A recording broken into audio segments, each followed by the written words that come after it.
Continuation on Aristotle. Now, today we are going to talk about the structure of the plot according to Aristotelian concept or in poetics, his major text that is devoted much upon poetry. Let us see what he has to talk about the structure of the plot. Okay, plot. Now you know plot. What is a plot? And according to Aristotle, plot is the soul of a tragedy. Plot is the soul of a tragedy. Wait. So plot, he takes as the soul of the tragedy or any tragedy. He takes a plot as its soul. Soul. So you assume that soul as a concept. Sometimes when you talk about some cells and all nucleus, soul, these are attached with much value. When you talk about the part of something, of existence, soul, mind, soul, dualism and all, then you assume or you attribute a higher space or higher value for soul. So here also Aristotle says that plot is the soul of tragedy. And what do you mean by a plot? It is the artistic arrangement of its incidents. Now you know, artistic arrangement. You are arranging the incidents in the life of the character or characters, but mainly focus is mainly upon the tragic hero. So there you select certain incidents or events from the life of the hero and you arrange it artistically. That's why it's not just about the way the way you casually mention some events like in a fragmented fashion, but you're artistically arranging those. Artistically, you are arranging those incidents. There you get a proper plot. According to Aristotle, that plot can be the soul or is the soul of the tragedy. Now he comes to the discussion of three unities. Three unities. To name three unities, the one is unity of action. Then you come across unity of time and unity of place. Three major uh, unities he is going to talk how he talks about, but his focus mainly is upon the two among the three. One he makes a very casual mention only. So let us see what this unity of action. What does he mean by the unity of action? Here, only those actions and not all of the life of the hero which are intimately connected with one another and appear together overall are to be included in the play. I will describe. Anyway, you know, this is about the life of a hero. You're going to talk about the tragic hero or a person's life you are taking and you are trying to portray it on stage or you are trying to make it in a visually representative. You are availing it in a visual space. There you are taking a person's life as it is with any person's life, anyone's life, if it is mine or yours, whoever it may be, whose life it may be, it is with a lot of events, moment after moments, you are having different experiences, different moments to talk about, everything is there. But according to, and you know, already this play, something to be staged, has its own limit. You cannot prolong it beyond the limit. It cannot go beyond the limit as you see in the case of an epic or even think about a fiction. You can run to it can run to a number of pages. You can have 100 chapters in some 500 or 600 or even 1000 pages. The same way an epic also can run to some 1000 pages in different sections and all. But a play is limited in itself. So, what is the requirement as far as his concern on unity of action? When you talk about the unity of action according to Aristotle, only those actions and not all of the life of the hero. If you have to incorporate every moment, every incident in the life of a hero, even if it is that of a single person, the space allotted or provided by tragedy will not be sufficient enough. You have maximum of 2 or 3 hours. Maximum you can see, according to Aristotle, at least the single revolution of the sun means maximum you can make an audience stay for some 12 hours. Even that is an impossibility. Or 6 hours. Very boring, maybe. Many people feel like, oh, it's something beyond level of toleration. So that is the problem. And obviously there you have to keep a limit in the case of giving incidents or placing incidents. So you are going to arrange incidents artistically to make a plot. There you have to be sensible while selecting those incidents which are intimately connected, which have to be intimately connected with one another and appear together, or something which is maximum, which has much to do with the tragic plot, or the last climax, or something to do with the life of the hero, or the major culmination point. Those incidents only are to be incorporated. So when in a chain they appear together, our whole are to be included. And the structure union of these incidents are in such a way that if any of these incidents is replaced or removed, the whole plot will be disturbed. The whole plot will be disturbed. Means those incidents selected and written by a proficient playwright are very important for the whole of the plot, the complete union of the plot, so that if any incident is replaced or removed, the whole plot will be, the whole harmony shall be affected. We will come to that, how it is again described here, of the numerous incidents that happen in the life of the hero, as in the life of any man. That's what I told you in the beginning. Numerous incidents. Please be on time. So numerous incidents. That's very simple, because everyone, we all know, every life is with a lot of incidents, as in the life of any man. So only those incidents that has something to do with the tragedy. Tragedy, you know now what are the major requirements of a tragedy. There should be a tragic end, an unhappy end, and almost all the incidents presented on the stage are to be a building block. You are placing one block after the other, and that's how you build a wall or something, arranging something in the proper order.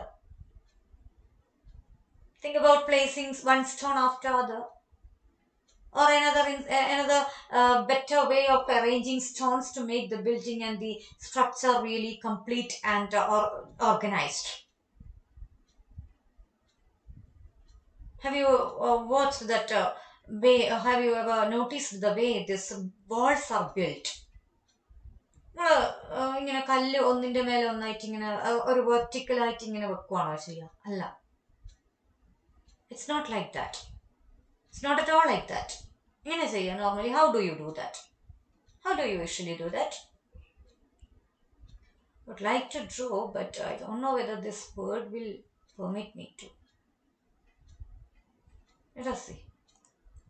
Just take pencil sketchboard. I will see possible. So normally this is the way you make it arranged. So that when you arrange one after another, it has its own front. So just to show that way it is done. That's all. So in the same way, here numerous incidents are there. But you and one if one is removed, one's chosen by a better playwright, a proficient playwright, that person knows how to choose accordingly from the numerous incidents in the life of a hero, as it is with any man. Only those incidents that has something to do with the tragedy that befall him will be relevant to the play. So you cannot add all the incidents, very silly, minute incidents, every incident that is part and parcel of a person's life. But you have to choose. If you are writing a play, according to Aristotle, if he has to appreciate, or if he or the contemporaries of this classic contemporary philosophers or critics, if these playwrights wanted that appreciation, or if those plays to be appreciated, this is one major requirement. You cannot stuff the plot with all those incidents for the sake of making it lagging with much incidents. You cannot embrace it in your memory. You're watching, not just reading. It's meant to be watched also, staged as well. So here, all those incidents, if those are intricately, immediately connected with the tragic plot or the tragedy that is to befall him, the doom that he has to meet, the tragic hero has to meet at the end, if those incidents are chosen in a very logical fashion by the playwright, there is no confusion. You can limit the duration of the play. You can finish it off in the limited time, so that audience will not have to spend much time on that. They can embrace easily it in their memory. You are not adding too much of characters, but very important characters immediately urgently needed for the whole of the plot. That is very important. So first requirement is the unity of action. The all the actions or those actions which are intimately connected with the one another, and that has something to do with the tragedy that has to befall him, before the character, before the main character, will be relevant or should be added in the play. Okay, the events comprising a plot will concern only one man and not more. That is one another important aspect. Because we yesterday itself we talked about the tragic hero. It should focus on that person. There may be other characters. Without other characters, you cannot present it completely. But the main focus is on the tragic hero. And other characters take the supporting roles or main roles, may be there, but the main focus should be there on this person, his actions, his on fortunes and misfortunes, everything in unison. So all those events should comprise that concern mainly on this person. Okay, and now we come to the idea of episodic plots.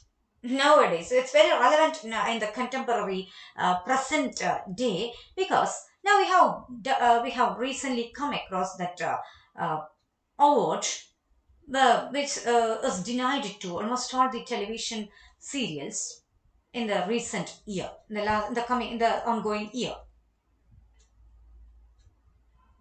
What happens there? The reasons given by jury is something, but you just think about the way these study serials are going on. Episodic plots they are.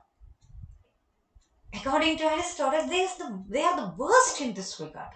Because events follow one after another in mere chronological order without any necessary sequence. That's why some people say about some teleserials in that way. Even if we do not watch it for some 1 or 2 months, nothing will happen.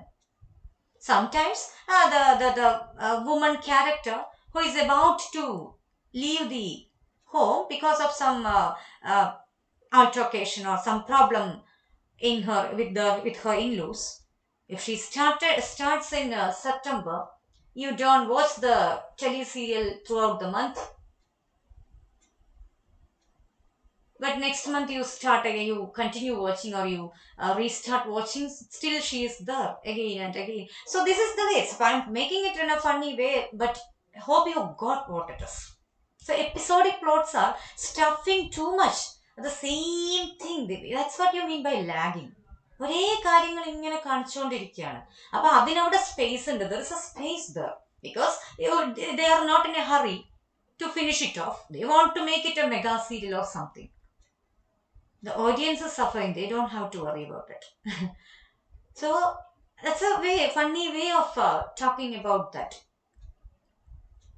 Is it possible in a tragedy, which is either meant to be read or mainly meant to be staged? Well, you have to concern the audience, consider the audience, you have to be concerned about the audience.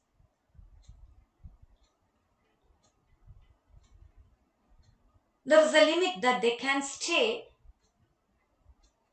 to watch a play, especially when it is when during the time when technology is not there, you can't go back to watch it again.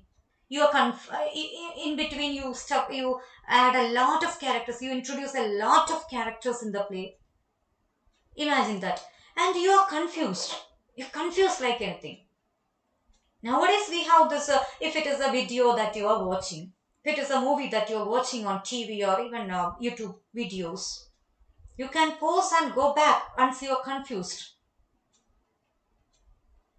Especially when there's double role and role. Think about Hamlet. Double roles. So it's very important that you identify and distinguish between the father figure and the Hamlet and Prince Hamlet. So there is confusion occurring, and you have to make it very limited in the case of the number of characters as well as the length of the play. The unity of action is very important. That's why he mentions this episodic plots which are worst and that do not meet up the standard as given by or mentioned by Aristotle there. Okay? Yes. Unity of time. The next unity mentioned by Aristotle is the unity of time. But actually, he gives a very casual mention. He gives a very casual mention. Means he doesn't say that this is an ultimate or very important requirement. But let us have a look at what you mean by or what he means by unity of time. Actually, that is the conformity between time taken by the events of the play and that taken in their representation on the stage. Time taken by the events of the play and that taken in their representation on the stage. Actually, this is about limiting the representation of incidents of a prolonged time period, years or years and decades. Sometimes you can announce it that after 10 years, even visual representations of the present day time also makes use of that after 10 years. But what about presenting it on stage? It will not be consistent. I will get to the example. All these all these demand example wise narration or description. Um, think about one day is getting portrayed. One day of the life is portrayed in 5 or 6 minutes. But an incident of that proportion you just take you just think about the proportion. Just let me type down that again. Let us see. Just let us try to describe. Think about the possible inconsistency that can be there. One whole day of incidents, that is obviously it takes one whole day for those incidents to take place in the life of any character. There you have only 5 minutes of representation for that on stage. But at the same time, you comparatively the representation of some incidents that may take more less than half an hour. Just think about a classroom representation or something. It gets 15 minutes. In the same plot, if this is happening, there is an inconsistency. That is the default. That's not that's something flaw in that representation. And that can be taken as the way it happens here with a conformity between the time taken by the events of the play and that taken in their representation on stage. Another possibility for describing this is try limiting representing the prolonged incidents like years and decades of incidents together on stage. You cannot represent it, you can't do justice to that. So choose those incidents that can be proportionately represented by doing justice to the plot and the length of the play. Fine. Hope it is clear. Actually, Aristotle doesn't mention this unity as something very important and urgent anywhere in poetics. And tragedy endeavors as far as possible to confine, according to his own, in his own terms, we can describe that in this way. Endeavors, actually, tragedy endeavors as far as possible to confine itself to a single revolution of the sun, or but slightly to exceed this limit. Sometimes you say, okay, you can take 1 hour. My class is from 11:30 to 12:30. If it is urgent, I can go up to 12:45. After that, you start telling, okay, it's time, we are taking too much of time, we are tired and all. So in the same way, here an audience, you can keep the maximum as listeners or an active audience, maximum up to a single revolution of the sun. But slightly to exceed, if you exceed the limit, that also should have a limit. But epic action has no limits of time. So unity of time, accordingly you have to choose the incident so that you can do justice to. അല്ലേ ഒരുപാട് കാലഘട്ടങ്ങളിലെ incidents ഒന്നും കൂടി അതിലേക്ക് കൊണ്ടുവന്നാൽ നമുക്ക് അത് തമ്മിൽ ആ റെപ്രസെൻറ്റേഷനിൽ ഒരു ജസ്റ്റിസ് ചെയ്യാൻ പറ്റൂല. സോ അതുകൊണ്ടാണ് പറഞ്ഞത് മാക്സിമം പക്ഷെ ശരിക്കും അന്നൊക്കെ എന്ന് പറഞ്ഞാൽ ഒരു theatre going culture that was there. Now when you think about keeping a set of people stay in front of the stage as the audience for for a single revolution of the sun means at least 12 hours.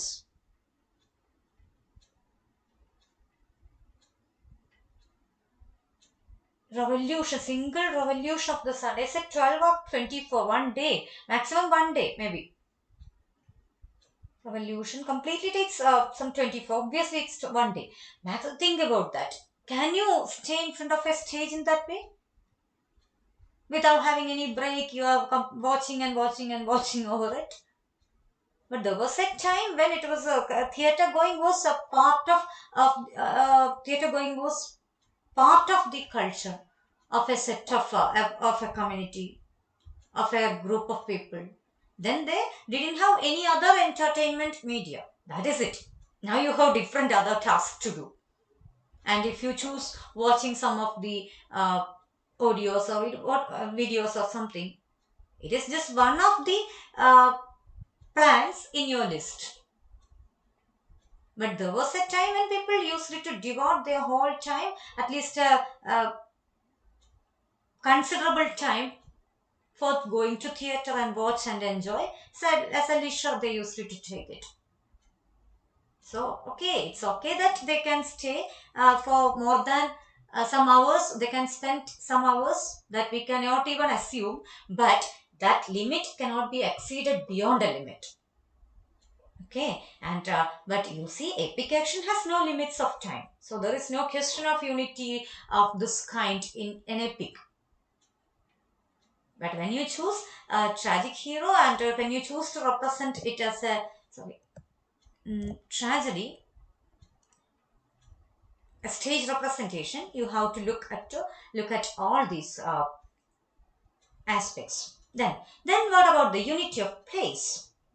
What about the unity of place?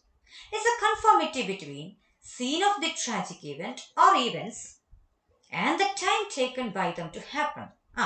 Conformity between the scene of the tragic event. Again, that is again an upshot of unity of time.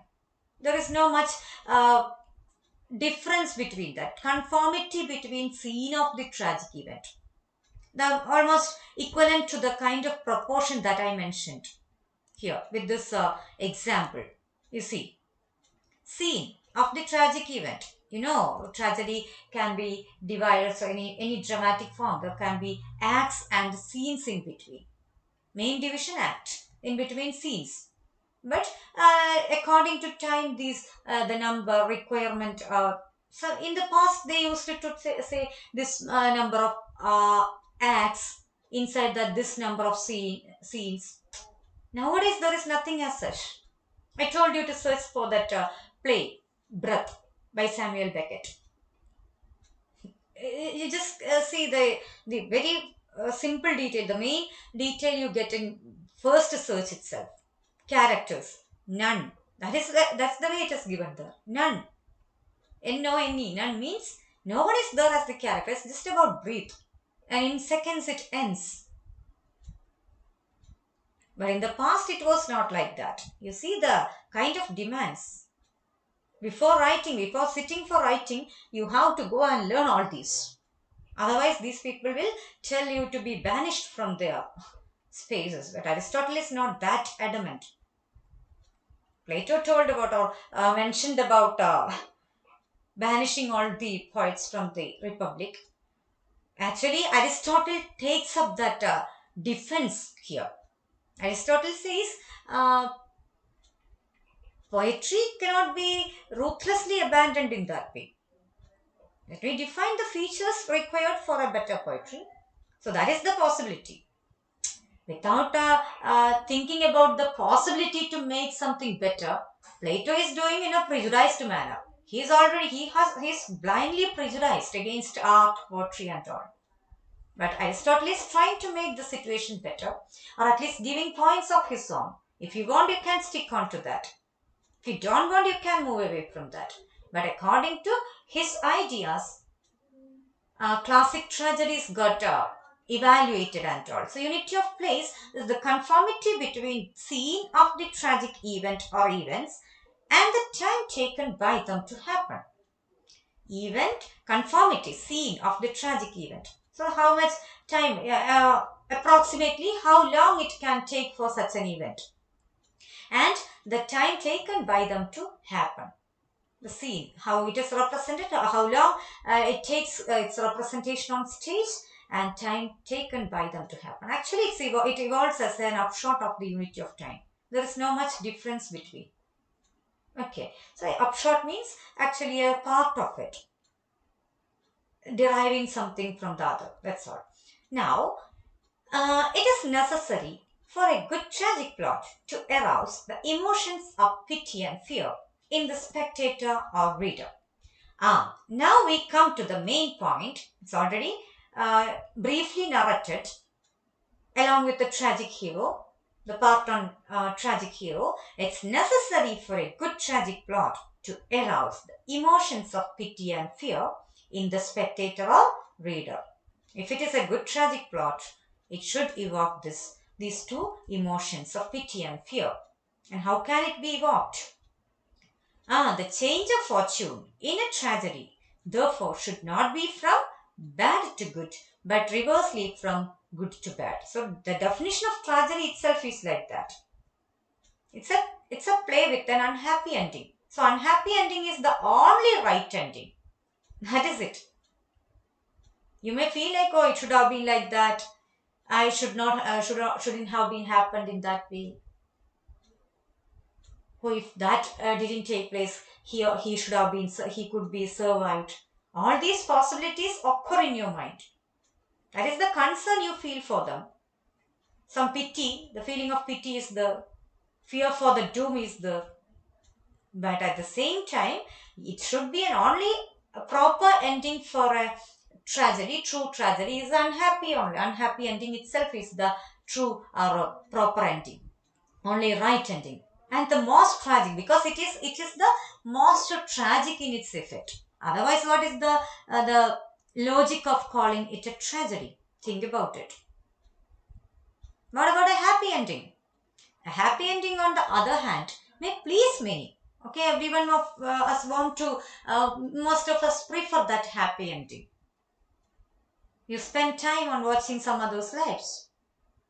Even if it is some representation, you feel for the characters, you are concerned for their actions or something like that. But a happy ending may please you, but it will not afford the true tragic pleasure. Which is the true tragic pleasure? That is the evoking or the possibility of evoking pity and fear, through which you are going to be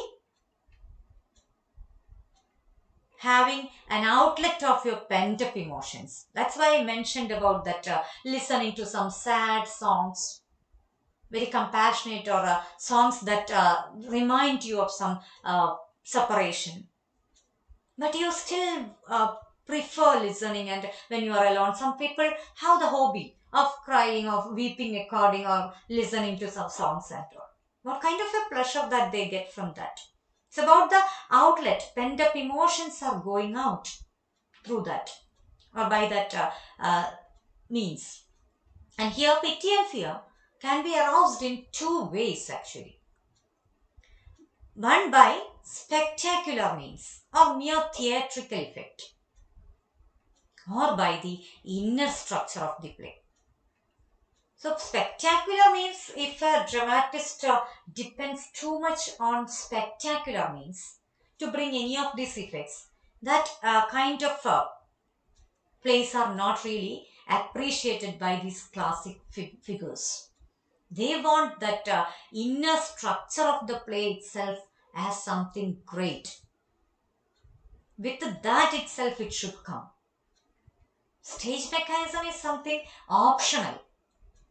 It is something meant not only to be staged but to be read, or the reverse. Not only to be read, but to be staged. So in both ways, it has to do justice too. So stage mechanism is possible, but sometimes you have to read and be satisfied. There also, you should get the effect of pity and fear. But if it is a play that is depending much upon the spectacular means of arousing pity and fear. Think, for example, too much of hue and cry on stage. With that, you are if the playwright means about evoking fear in you at least, that will not help. So Aristotle says it's according to with the spectacular means, or no, it's with the inner structure of the play. It indicates if the playwright can arouse the feeling of pity and fear, it indicates a superior plot. It indicates a superior plot, a high level, a very appreciable plot. Because already by reading it, you have the feeling of pity and fear. Pity for the tragic flow, the wrong decision taken by the hero. I gave you an assignment. How many of you searched for that? With the Hamlet, it's hamartia. Tragic flow. Hamartia is procrastination. I gave you that. And what about other search?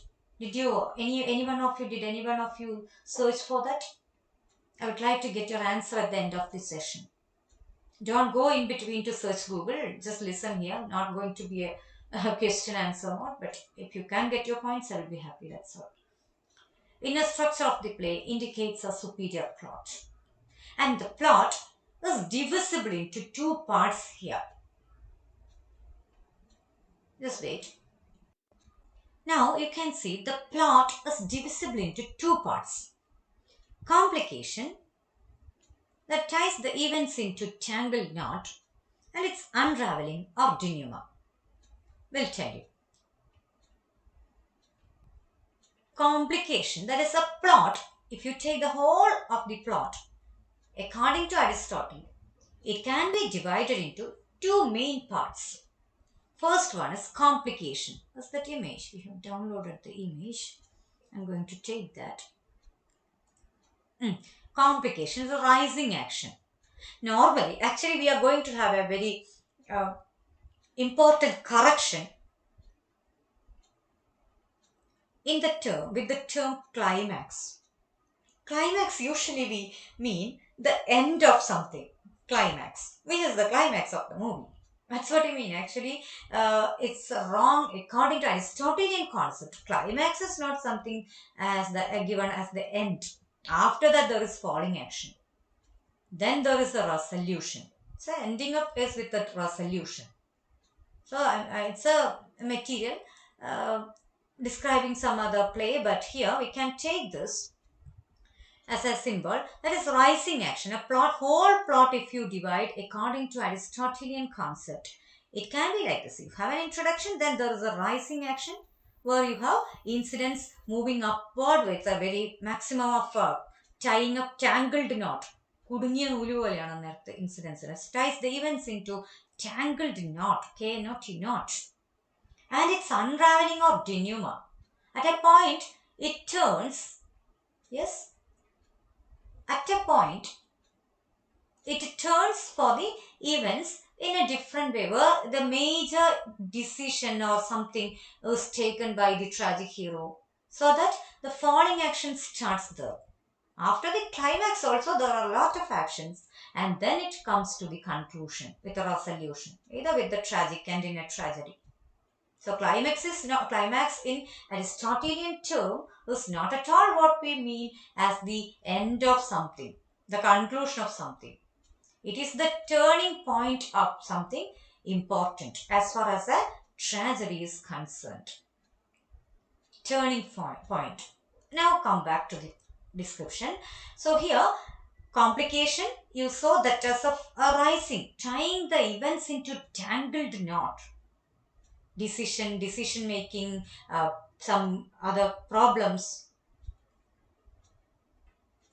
quarrels, whatever complicating is there in the play, you can place it as part of the rising action, complication. Then comes the unraveling. So rising action is equivalent to complication, or you can make it as part of it, or synonymous. So it's differently described, but the complication happens here at rising action level of rising action. All actions from beginning to the point where it takes a turn for good or evil. That is it. That's why you take the point to be denouement, where this falling action starts. Denouement extends from the falling action extends from the turning point to the end. You see that again. Come back to that picture diagram again. You take that turning point where incidents are moving for good or bad.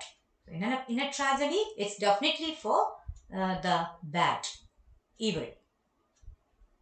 Right. So extends from the turning point, denouement, to the end. That's it. Now, only one part is there. Will you please allow me to describe that today? Please. It's not time. That's one thing. But are you tired? Now, the only remaining part is simple and complex plot. Okay. It is a simple plot. In a simple plot, two kinds of plots possible. Two ways a plot can be, according to Aristotle's idea, or in his poetics, he gives two modes, two kinds of plot. One can be simple, the other can be complex. How? In a simple plot, there is no puzzling situations or anything. Actually, we prefer puzzling situations. Otherwise, it's just a very boring. That incidents are going on and you just watch casually.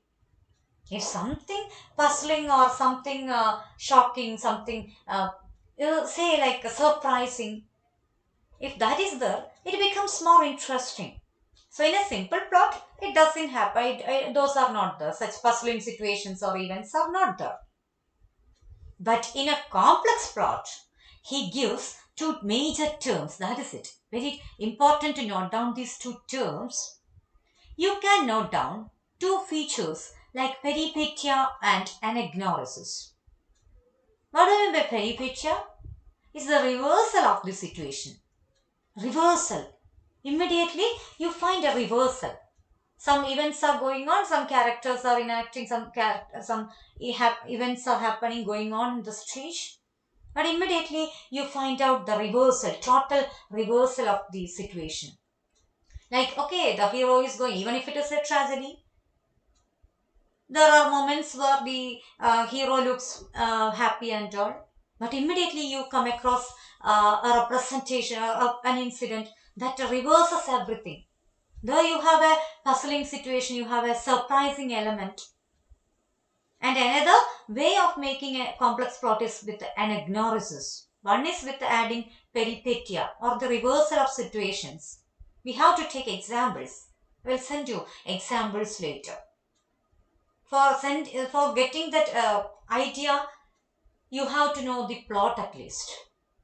If you don't have idea about a plot that I am describing as example for an ignorance or peripetia, it will not work. We will discuss that later, but just have the idea that peripetia means the reversal of the situation. Immediately you have a reversal of fortune or something.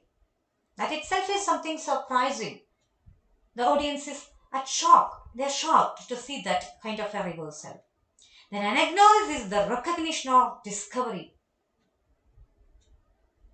Some character in guise is immediately identified in guise of someone is immediately identified with some birthmarks or something else. He gives a lot of ways in which an ignorance and a peripetia can be added.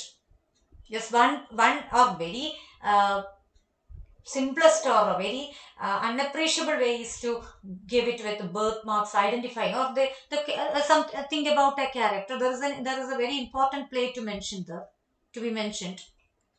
A character, a king who is away from the kingdom for long years. The wife, very faithful wife, is waiting. I will tell you the play and the main plot, everything later. But just have this idea now. Faithful wife is waiting, but this king, after some long years of fight in faraway land, thinks that she might have married someone else. So already she's very beautiful, and I'm away. She doesn't even know whether I will be back because I went for fighting in a war of that kind. So he wants to check whether what is happening in his country. After the war, he doesn't come as the king, but he comes in guise of someone like a beggar or something.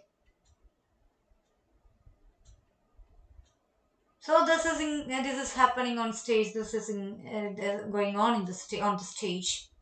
But immediately, this faithful wife notes down a birthmark on the person's neck or somewhere, and immediately that recognition of discovery. Oh, this is my husband, favorite person. So this is the way you can add that complexity into plot. Somewhere you are surprised. The audience gets some elements to be surprised. In a simple plot, you don't have the provision for any of these. And Aristotle says the result is a change from ignorance to knowledge. A person is recognized or discovered. The result is a change from ignorance to knowledge. The wife identifies the king. He is no longer the beggar as the way he comes there. Peripetia and an ignorance is pleased because they have elements of surprise in them. That's why complex plot is preferred by Aristotle. A plot that makes use of them is the complex plot. And a perfect tragedy should be arranged not on simple but on complex plot. Aristotle says that perfect tragedy, if it is a perfect tragedy, it should be with all these elements like peripetia and ignorances, and in a complex way, it should present its incidents. Reversal of the situation should be the recognition or discovery should be there, and you can make it a complex. You can present it at least in a preferable complex way. Simple plot is just watching in a boring way. You don't have anything to discover, you don't have any element of surprise. After all, you are watching it for some entertainment. And if it is just with the way it flows it's like a stagnant water, there is no much flow in that. Here you have these added elements, and any playwright who is skillful can try adding such elements according to the requirement of the plot and characterization.